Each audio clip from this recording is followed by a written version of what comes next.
some leftover spaghetti and I'm going to show you how to cook it up with some oil and garlic. I'm starting with a preheated skillet and I'm going to add a tablespoon of avocado oil. Well, I'm going to make it a small tablespoon of oil actually. And to that, I'm adding 1 large clove of garlic that's been minced. Reduce your heat, get your garlic in the skillet.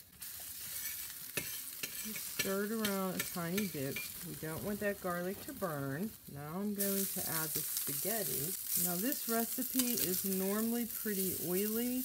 However, I like to conserve when it comes to oil. I'm going to add 2 tablespoons of soy milk to help moisten it up. Season with some pepper, some salt. I'm doing a little bit of Italian seasoning. Oh, it's looking just the way I have in mind. So I'm taking it off the stove.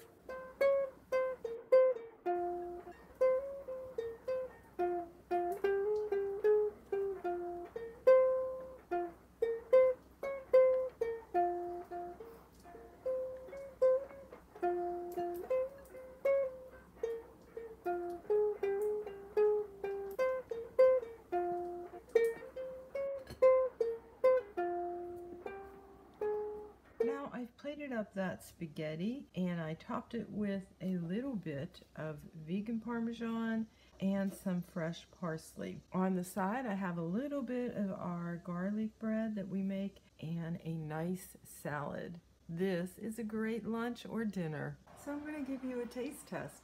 By the way, that spaghetti just kept absorbing that soy milk, so I ended up with a total of 6 tablespoons of soy milk. That is such a pleasant taste. Lightly garlic. Of course, you could always add more garlic to it, and traditionally it would have way more oil. You could do that too, but this is very good just the way it is. Please like, subscribe, and share, and we'll see you next week with another good It's Vegan recipe.